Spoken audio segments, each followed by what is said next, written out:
Hello students. അപ്പോൾ നമ്മളിന്ന് discuss ചെയ്യുന്നത് ക്ലാസ് 11th NCERTയിൽ ബയോളജി ഫസ്റ്റ് ചാപ്റ്റർ ആയിട്ടുള്ള ലിവിങ് വേൾഡ് ആണ്. അപ്പം ഫസ്റ്റ് പാർട്ട് ഞാൻ ഓൾറെഡി ഡിസ്കസ് ചെയ്തു. അതിൻ്റെ ടോപ്പിക് എന്താണെന്ന് വെച്ചാൽ വാട്ട് ഈസ് ലിവിങ് എന്നായിരുന്നു. ലിങ്ക് ഡിസ്ക്രിപ്ഷൻ ബോക്സിനകത്തുണ്ട്, എല്ലാവരും കാണണം. കണ്ടിന്യൂസ് ആയിട്ടുള്ള ടോപ്പിക്കാണ്. അപ്പോൾ ഇന്നത്തേത് എന്ന് പറയുന്നത് diversity in the living world ആണ് അടുത്ത ടോപ്പിക്ക്. അപ്പോൾ നമുക്ക് ടോപ്പിക്കിലേക്ക് പോകാം. Okay. If you look all around, you will see a large variety of living organisms. So നമുക്കറിയാം നമ്മുടെ ചുറ്റും ഒരുപാട് വെറൈറ്റി ഓഫ് ലിവിങ് ഓർഗാനിസംസ് ഉണ്ട്. നമ്മൾ ഓൾറെഡി പറഞ്ഞു പ്ലാന്റ്സ്, ആനിമൽസ്, അങ്ങനെ മൈക്രോ ഓർഗാനിസംസ്, എന്നിട്ട് ഒരുപാട് ഇൻസെക്ട്സ്, ബേർഡ്സ്, പെറ്റ്സ് ഒക്കെ ഉണ്ട്. ഓക്കെ.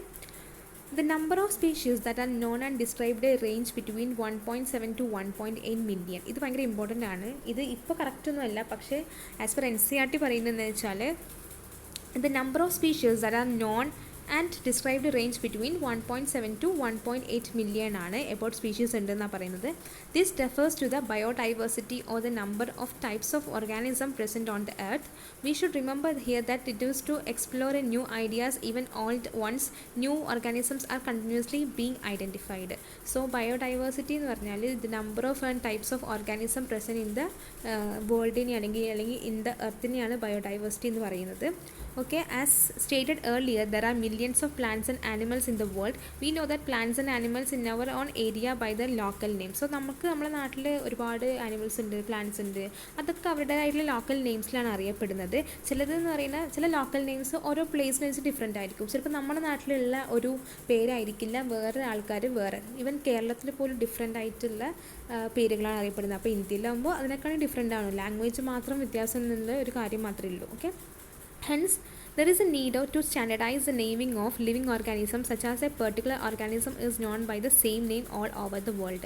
അപ്പം ഒരേ പേരുള്ള ഒരുപാട് പല ഡിഫറെൻറ്റ് ഓർഗാനിസംസ് ഉണ്ടാവും. അപ്പോൾ അതിന് വേണ്ടിയിട്ട് നമുക്ക് ഒന്ന് സ്റ്റാൻഡർഡൈസ് ചെയ്യാൻ വേണ്ടിയിട്ട് ഒരു പ്രത്യേക സാധനം ആവശ്യമാണ്. അതിനാണ് nomenclature. That is all naming എന്ന് പറയും. Nomenclature or naming is for to standardise the naming of living organism of different of species ഒക്കെ ഉണ്ടാവുമല്ലോ. Okay. Obviously, nomenclature or naming is the only possible when the organism is described correctly and we know to what organism the name is attached to. സത്യം പറഞ്ഞാൽ nomenclature എന്ന് പറയുന്നത് എപ്പോഴാണ് possible ആണെന്ന് വെച്ചാൽ ഒരു ഓർഗാനിസംസിനെ കറക്റ്റായിട്ട് ഡിസ്ക്രൈബ് ചെയ്താൽ മാത്രമേ മനസ്സിലാവുള്ളൂ. അങ്ങനെ കറക്റ്റായി ഡിസ്ക്രൈബ് ചെയ്തതിനും ആ ഓർഗാനിസംസിൻ്റെ പെർട്ടിക്കുലർ നെയിം കൊണ്ട് അറിയപ്പെടുന്നതിനാണ് നമ്മൾ എന്ത് പറയുന്നത്, ഐഡൻറ്റിഫിക്കേഷൻ എന്ന് പറയുന്നത്. അപ്പോൾ നോമൻക്ലേച്ചർ ആസ് വെൽ ആസ് ഐഡൻറ്റിഫിക്കേഷനാണ്. സോ അടുത്ത ഹൈലൈറ്റ് ചെയ്തിട്ടുള്ളത് വെച്ചാൽ for plants scientific names are based on the agreed principles and criteria which are provided in the International Code of Botanical Nomenclature, that is ICVN. For in case of animals, it is International Code of Zoological Nomenclature ICZN. So ഇതിന് പെട്ടെന്ന് അങ്ങോട്ടൊന്നും കയറിയിട്ട് ഒരു സാധനത്തിൻ്റെ പേരിടാനോ ഒരു ആനിമലിൻ്റെ പ്ലാന്റിനൊന്നും പേരിടാനൊന്നും പറ്റില്ല. അതിന് വേണ്ടിയിട്ട് കുറച്ച് പ്രിൻസിപ്പിൾസ് ആൻഡ് ക്രൈറ്റീരിയ ഉണ്ട്. അപ്പോൾ പ്ലാന്റ്സിന് ആ ക്രൈറ്റീരിയ തരുന്നത് ആരാണ്? So it is International Code for Botanical Nomenclature, that is ICVN. ICVN International Code for Botanical Nomenclature. ഇത് എന്തായാലും ഈ എക്സ്പാൻഷൻ ഫോം എന്തായാലും പഠിക്കണം. അതുപോലെ തന്നെ ആനിമൽസിൻ്റെ കേസിലാണെങ്കിൽ International Code of Zoological Nomenclature. The scientific names ensure that each organism has only one name. Description of any organism should enable the part in any part of the people in any part of the world to arrive at the same name. So ഒരു പ്ലാന്റിനെ കുറിച്ച് describe ചെയ്തതിന് ശേഷം നമുക്ക് എല്ലാ ലോകത്തിലുള്ള എല്ലാ ആൾക്കാർക്കും ഇത് ഒരേ പേരിലായിരിക്കും അറിയപ്പെടുന്നത്. ഓക്കെ. അതുകൊണ്ട് തന്നെ nomenclature is very important. Biologists follow universally accepted principles to provide scientific names to known organisms. അപ്പോൾ ബയോളജിസ്റ്റ് എന്ത് ചെയ്യുന്നത് വെച്ചാൽ അവർക്ക് അറിയാവുന്ന ഓർഗാനിസംസിനൊക്കെ പേരിടാൻ വേണ്ടിയിട്ട് അവർ കുറച്ച് അക്സെപ്റ്റഡ് റൂൾസ് കൊടുത്തിട്ടുണ്ട്. അപ്പോൾ എന്തൊക്കെയാണ് നമുക്ക് കമ്മിങ് പേജിൽ നമ്മൾ ഡിസ്കസ് ചെയ്യും. ഓരോ പേരിനും, അതായത് ഓരോ ബയോളജിക്കൽ അല്ലെങ്കിൽ സയൻറ്റിഫിക് നെയിമിനും ഹാസ് 2 കോമ്പണൻസ് ഉണ്ട്. 2 കോമ്പണൻസ് ഉണ്ട് ബയോളജിക്കൽ നെയിമിന്. ഒന്നാമത്തേന്ന് പറയുന്നത് ജനറിക് നെയിം ഇൻഡിക്കേറ്റ് ചെയ്യും. രണ്ടാമത്തേന്ന് പറയുന്നത് സ്പെസിഫിക് എപ്പിത്തറ്റ്, അതായത് ഏത് സ്പീഷീസിലാണ് അവർ നിൽക്കുന്നത് അത് ഇൻഡിക്കേറ്റ് ചെയ്യും. Okay. This system of providing a name with 2 components is known as a binomial nomenclature. So naming is known as nomenclature. So രണ്ട് ഇതിന് പേരിടുക, അതായത് ഒന്ന് ജനറിക് നെയിമും ആസ് വെൽ ആസ് സ്പെസിഫിക് എപ്പിത്തറ്റിനും പേരിടുന്നതിന് എന്ത് പറയുന്നു? It is known as the binomial nomenclature. Binomial nomenclature. This naming system given by Carolus Linnaeus or Carl Linnaeus is being practiced by biologists all over the world. അപ്പോൾ ഈ Linnaeus ആണ് ഇതൊക്കെ ഈ nomenclature കണ്ടുപിടിച്ചത്, അതായത് നോമൻക്ലേച്ചർ ഇൻട്രൊഡ്യൂസ് ചെയ്ത അദ്ദേഹമാണ്. അപ്പോൾ അദ്ദേഹം ആണ് ഇത് പേരിലാണ് ഈ ലോകത്തെമ്പാടും ഈ ബയോളജിസ്റ്റൊക്കെ പേരിടുന്നത്, സയൻറ്റിഫിക് നെയിംസ് ഇടുന്നത്. Okay, this naming system used A 2-word format that was found convenient. Let us take an example of mango to understand the way of providing a scientific names better. So നമുക്ക് മാംഗോൻ്റെ case നോക്കാം. മാംഗോൻ്റെ scientific name എന്താണ്? Yes, it's Mangifera indica. So Mangifera indica or Mangifera indica, let us see that it is a binomial name. So രണ്ട് പേരുള്ളത് കൊണ്ട് ഒരു ജെൻറിക് നെയിമും ഉണ്ട്, ഒരു സ്പെസിഫിക് എപ്പിത്തറ്റും ഉണ്ട്. So first one, that is a Mangifera is a generic name, അത് ഏത് ജീനിലാണെന്നും ജീനസിലാണെന്നും അതുപോലെ തന്നെ indica represents the specific epithet. അവിടെ രണ്ട് പേരുള്ളതുകൊണ്ട് ഇതിന് ബൈനോമിയൽ നെയിം എന്ന് പറയുന്നു, binomial name. In this name the Mangifera represents a genus while the indica is a particular species or a specific epithet. Other universal rules of there are follows. അപ്പോൾ ഈ പറയുന്നതാണ് വേറെ റൂൾസ്. ഒന്നെന്ന് പറയുന്നത് first name always will be a genus name, second name will be a specific epithet that denotes a species. Okay, so Mangifera ഇൻഡിക്കയിൽ genus നെയിമുണ്ട്, specific നെയിമുണ്ട്, specific എപ്പിത്തറ്റിൽ സ്പീഷ്യസ് നെയിമുണ്ട്. ഓക്കെ, ഇനി വേറെ റൂൾസ് എന്താണെന്ന് നമുക്ക് നോക്കാം. Biological names are generally written in Latin and written in italics. അപ്പോൾ ലാറ്റിനാണ് അതിൻ്റെ ഏത് ഭാഷ എന്ന് പറയുന്നത്, ഇറ്റാലിക്സിലാണത് എഴുതിയിട്ടുണ്ടാവുക. സോ നമുക്കത് മനസ്സിലാവും, ഇത് ലാറ്റിനാണ് ഈ ഭാഷ, അതുപോലെ തന്നെ ഇറ്റാലിക്സ് രൂപത്തിലാണ് എഴുതിയിട്ടുള്ളത്. They are latinised or derived from Latin irrespective of their origin. അപ്പോൾ എവിടുന്ന് ഒറിജിൻ ചെയ്താലും അത് ലാറ്റിനൈസ്ഡ് ആയിട്ടായിരിക്കും അത് എഴുതിയിട്ടുണ്ടാവുക. Okay, the first word in the biological name represents a genus while the second component denotes a specific epithet. First word ജീനസിൻ്റെയും second word specific എപ്പിത്തറ്റിനെയാണ് denote ചെയ്യുന്നത്, നമ്മൾ ഡിസ്കസ് ചെയ്തു. Both the words in the biological name when hand written are separately underlined or printed in italics to indicate the Latin origin. So രണ്ട് വേർഡ്സും biological നെയിമാണ്. അത് എഴുതുമ്പോൾ നമ്മൾ സപ്പോസ് എഴുതിക്കൊണ്ടിരിക്കുകയാണ്, അപ്പോൾ അങ്ങനെയാണെങ്കിൽ ഈ രണ്ട് വേർഡ്സും നമ്മൾ അണ്ടർലൈൻ ചെയ്യണം വെൻ ഹാൻഡ് റിട്ടൺ. അപ്പോൾ പ്രിൻറ്റഡ് ആവുന്ന കേസിലാണെങ്കിൽ അതെന്ന് പറയുന്നത് ഇറ്റാലിക്സിൽ ആയിരിക്കും പ്രിൻറ്റ് ചെയ്യുന്നത്. ഓക്കെ, ഇപ്പോൾ ഇതൊക്കെ ബുക്കിനകത്തൊക്കെ ഉള്ളത് മാംഗിഫെറ ഇൻഡിക്ക എന്ന് പറയുന്നതൊക്കെ പ്രിൻറ്റഡ് ആണ്. So it is written in italics. നമ്മൾ ഹാൻഡ് റിട്ടൺ ചെയ്യുമ്പോൾ അതെപ്പോഴും അണ്ടർലൈൻ ചെയ്യണം. സോ അതാണ് മൂന്നാമത്തെ rule. So fourth rule will be the first word denoting the genus starts with a capital letter while the specific epithet starts with a small letter. First word capital ലെറ്ററിലും second word small ലെറ്ററിലായിരിക്കും. So നമുക്കറിയാം ഇതിനകത്ത് മാംഗിഫെറയിൽ M starting with capital M and ഇൻഡിക്കയിൽ I starting with small letter I. It can be illustrated with the example of Mangifera. അപ്പോൾ ഈ മാംഗിഫെറ ഇൻഡിക്ക എന്നുള്ളതിൻ്റെ ഇതൊന്ന് നിങ്ങൾക്ക് മനസ്സിലായത് എന്താണെന്ന് വെച്ചാൽ, ഒന്നിന് first word is genus name, second word is species name, that is specific epithet. So it is written in എന്തിലാണ് റിട്ടൺ ചെയ്തിട്ടുള്ളത്? It is written in the language of Latin ആണ്. അത് when hand written it is underlined and when printed it is written in italics.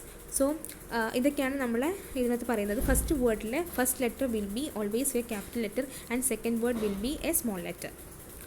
Name the author appeared after the specific epithet, that is the end of the biological name, and it is written in the abbreviated form. Example, Mangifera indica Linn. Okay, ചില സമയത്ത് ഈ മാംഗിഫെറ, അതായത് scientific name describe ചെയ്യുന്ന ആൾ ചില സമയത്ത് അവരുടെ ആരാണോ ഈ ബയോളജിക്കൽ നെയിം ഇൻട്രൊഡ്യൂസ് ചെയ്ത് അയാളുടെ പേര് അതിൻ്റെ ലാസ്റ്റ് കൊടുക്കും. സോ അതിൻ്റെ എക്സാമ്പിളാണ് മാംഗിഫെറ ഇൻഡിക്ക ലിൻ. കാരണം ലിനേഴ്സാണ് ഇത് ഇൻട്രൊഡ്യൂസ് ചെയ്തതുകൊണ്ടാണ് മാംഗിഫെറ ഇൻഡിക്ക ലിൻ എന്ന് പറയുന്നത്. It indicates that this species was first described by Linnaeus. So ഈ സ്പീഷീസ് ഫസ്റ്റ് ഇൻഡിക്ക എന്ന സ്പീഷീസ് ഫസ്റ്റ് ഡിസ്ക്രൈബ് ചെയ്തത് ലിനേഴ്സാണ്, അതുകൊണ്ട് മാംഗിഫെറ ഇൻഡിക്ക ലിൻ എന്ന് കൊടുക്കാറുണ്ട്. Since it is nearly impossible to study all living organism, it is necessary to devise some means to make this possible. This process is known as classification.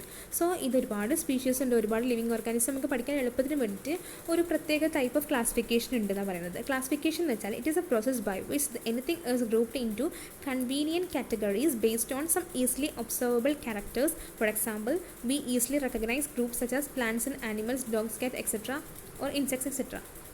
എന്താണെന്ന് വെച്ചാൽ classification എന്ന് പറയുമ്പോൾ അതായത് ഒരു സാധനത്തിന് നമ്മൾ പ്രത്യേകമായിട്ട് ഒരു പ്രത്യേക ക്യാരക്ടേഴ്സ് കൊണ്ട് അവരെ ഡിഫറെൻറ്റ് ഗ്രൂപ്പ്സിലേക്കായിട്ട് കൺവേർട്ട് ചെയ്യുന്നു, അല്ലെങ്കിൽ ക്ലാസിഫൈ ചെയ്യുന്നു.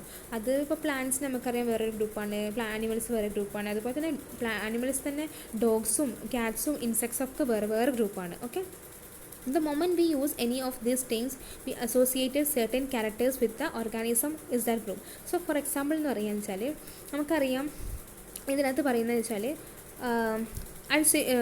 ക്യാറ്റ്സിനും ഡോഗ്സിനൊക്കെ നമുക്കറിയാം cats and dogs are not similar to each other. പക്ഷേ എന്ത് പറയാം, നമുക്ക് ദേ ആർ മാമൽസ് എന്ന് പറയാൻ പറ്റും. അതുപോലെ തന്നെ മാമൽസിൻ്റെ കേസ് എന്ന് പറയുന്നത് മാമൽസിനെ നമുക്ക് എങ്ങനെ ഐഡൻറ്റിഫൈ ചെയ്യാൻ പറ്റും? Mammals are think of animals with external ear and body hair. മാമൽസിന് എക്സ്റ്റേണൽ ഇയർ ഉണ്ടാവും as well as body hair ഉണ്ടാവും.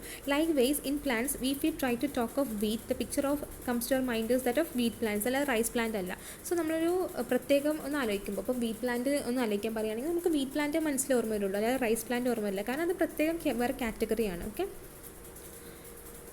if we try to talk of wheat, the picture in our minds will be the of wheat plant, not the rice plant. Hence all these dogs, cats, mammals, wheat, rice plants, animals, etc. are convenient categories we used to study organisms. So ഇതെല്ലാം ഓരോ categories ആണ്, അതുകൊണ്ട് നമുക്ക് ഈ ഓർഗാനിസംസിനെ study ചെയ്യാൻ കുറച്ചുകൂടി simple ആയിരുന്നു. Okay, the scientific name for these categories are known as taxa. അപ്പോൾ ഈ കാറ്റഗറീസിനെയാണ് നമ്മൾ എന്ത് പറയുക, സയൻറ്റിഫിക് നെയിമിനാണ് ഓരോ കാറ്റഗറീസിന് നമ്മൾ ടാക്സ എന്ന് പറയുന്നത്. Here you must recognise the taxa can indicate categories at different level.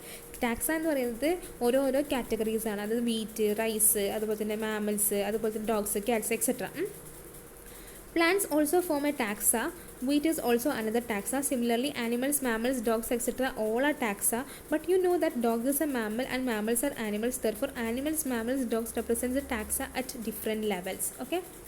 Hence, based on the characteristics, all living organisms can be classified into different taxa. So, characters അനുസരിച്ച് നമുക്ക് ഓരോ ഓർഗാനിസംസിനെ ഡിഫറെൻറ്റ് ടാക്സയിലേക്കായിട്ട് ഡിവൈഡ് ചെയ്യാം.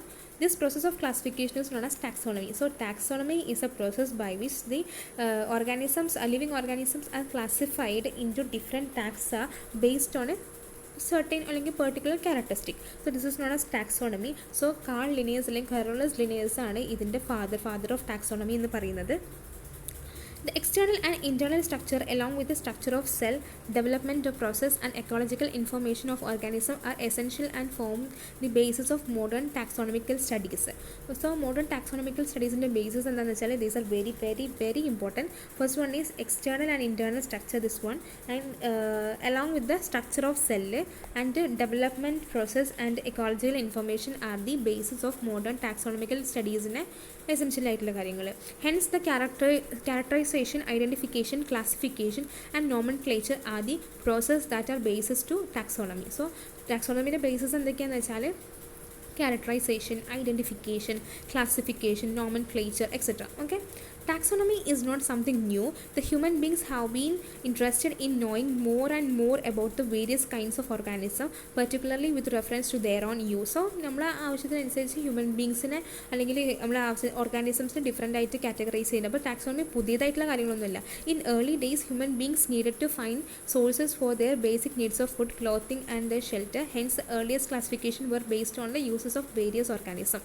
So ഇപ്പോൾ നമ്മൾ പറഞ്ഞു categories എന്ന് പറയുന്നത് taxas എന്ന് പറയുന്നത് based upon a particular or a certain characteristics അതിനനുസരിച്ചാണ് ഈ കാറ്റഗറീസ് അല്ലെങ്കിൽ ടാക്സ് ഇൻട്രൊഡ്യൂസ് ചെയ്തിട്ടുള്ളത്. പക്ഷേ ഏർലിയർ ടൈംസിൽ എങ്ങനെയാണെന്ന് വെച്ചാൽ ഹ്യൂമൻ ബീങ്സ് എന്താണോ ചെയ്യുന്നത്, എന്താണ് അവർക്ക് യൂസ്ഫുൾ ആയിട്ടുള്ള കാര്യം, so based upon the uses of various organism അനുസരിച്ചായിരുന്നു അവർ പഴയ കാലത്തൊക്കെ ഇതിനെ ഓർഗാനിസംസിനെ ക്ലാസിഫൈ ചെയ്തിട്ടുണ്ടായിരുന്നത്. സപ്പോസ് എന്താണ് ഈ ഇപ്പോൾ ഓക്സിനെ കൊണ്ട് എന്താണ് യൂസ് ചെയ്യുന്നത്, അവർ കാളകൾ എന്തിനാണ് യൂസ് ചെയ്യുന്നത്, അതിനനുസരിച്ച് അവരുടെ യൂസിനനുസരിച്ചായിരുന്നു അവർ ഡിഫറെൻ്റ് ആയിട്ട് കാറ്റഗറൈസ് ചെയ്തിട്ടുണ്ടായിരുന്നത് പഴയ കാലത്ത്. Human beings were since long not only interested in knowing more about different kinds of organisms and their diversities, but also the relationship among them. This branch of study is known as systematics. So, human beings അവരുടെ യൂസും മാത്രമൊന്നുമല്ല അവരുടെ ഇടയിലുള്ള റിലേഷൻഷിപ്സിനെയും അവർ എന്ത് ചെയ്യുന്നത് വെച്ചാൽ പഠിച്ചിരുന്നു. അതുകൊണ്ട് this branch of study is known as systematics. Systematics എന്നാണ് ഈ branch of study. So not only they are interested in the different kinds of organism and the diversities, they also interested in studying about their relationship. This is known as systematics. The word systematics is derived from the Latin word systema, which means the systematic arrangement of the organisms. So systema എന്ന് വെച്ചാൽ different ഓർഗാനിസംസിനെ different ആയിട്ട് arrange ചെയ്തിട്ടുള്ളതാണ് systema എന്ന് പറയുന്നത്. ലിനിയസ് used the systema Natura as A title of his publication. So അയാളുടെ പബ്ലിക്കേഷൻ്റെ ഒരു ടൈറ്റിലായിരുന്നു systema Natura. Systematics എന്ന word obtain ചെയ്ത് എവിടെ നിന്നായിരുന്നു? Yes, it is from Latin. Okay, the scope of systematics were later enlarged to include the identification, nomenclature and classification. Systematics takes into account a evolutionary relationship between the organism. So this is a very important point. Systematics മെയിനായിട്ട് നമ്മൾ പറഞ്ഞു എന്തിനാണ് relationship ആണ്. So it accounts in to evolutionary relationship between the organism. ഒരു ഓർഗാനിസംസിൻ്റെ evolutionary relationship, അതായത് അവരുടെ പരിണാമത്തിനെ base ചെയ്തിട്ടായിരുന്നു മെയിനായിട്ട് അവർ സിസ്റ്റമാറ്റിക്സിൻ്റെ അക്കൗണ്ട് ചെയ്തിട്ടില്ലെന്ന് പറഞ്ഞത്. അപ്പോൾ ഇതാണ് ഈ സെക്കൻഡ് ടോപ്പിക്കായിട്ട് ഡിസ്കസ് ചെയ്തത്. So taxonomical categories will be discussed in the next video. അപ്പോൾ വീഡിയോ എല്ലാവരും കാണണം, ചാനൽ എല്ലാവരും സബ്സ്ക്രൈബ് ചെയ്യണം, ബെല്ലൈക്കൺ പ്രസ് ചെയ്യണം. Thank you.